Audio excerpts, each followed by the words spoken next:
Bienvenue à tous, merci de nous rejoindre pour le flash de 18 h. L'Office national de l'état civil et de l'identification a lancé officiellement le registre national des personnes physiques. L'enrôlement pour l'établissement des nouvelles cartes nationales d'identité va démarrer en janvier 2020. Pour donner le ton, après le chef de l'État il y a tout juste quelques jours, le vice-président Daniel Kablan-Duncan s'est fait enrôler ce mercredi. Et pour l'établissement de ces cartes nationales d'identité, l'Office national de l'état civil et de l'identification ONECI et son partenaire technique ont récemment discuté du système PKI, une technologie de sécurité fiable utilisée pour authentifier les utilisateurs. Sidonie Davila. Une carte d'identité dernière génération à puce, biométrique, infalsifiable. Ce sont entre autres caractéristiques de la nouvelle carte d'identité promise par l'ONECI, l'Office national de l'état civil et de l'identification. Il compte y arriver grâce à une méthode PKI, infrastructure à clé publique.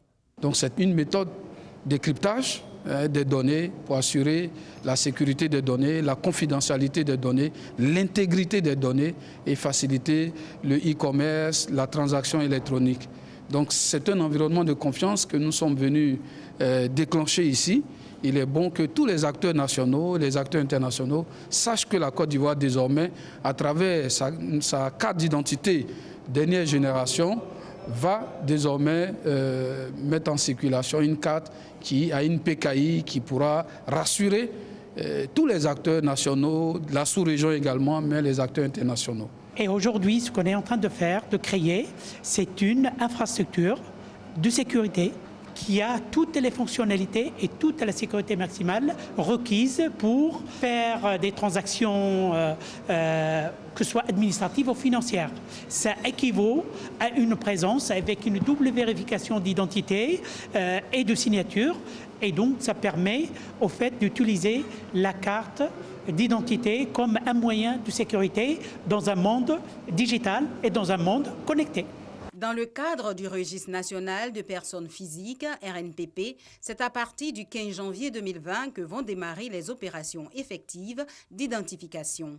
Le RNPP est un système de traitement de données qui va permettre la mise en place d'un fichier national central.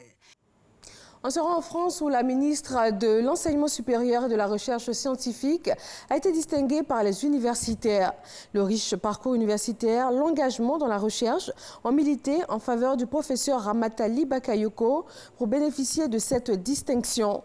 La région académique de Bourgogne-Franche-Comté lui a décerné le titre honorifique de docteur honoris causa, une des plus prestigieuses distinctions décernées par les établissements français d'enseignement supérieur et de recherche à une personnalité étrangère éminente.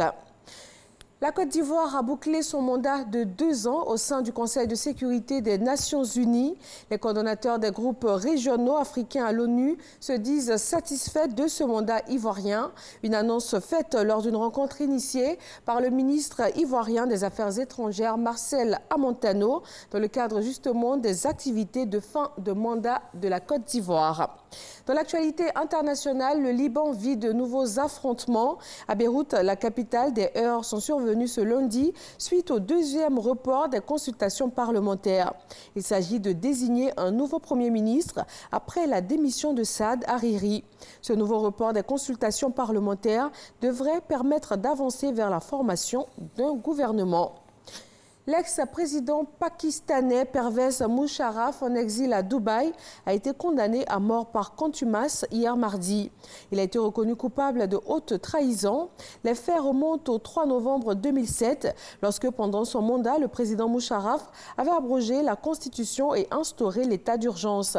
C'est la première fois dans l'histoire du Pakistan qu'un militaire est jugé pour cette raison.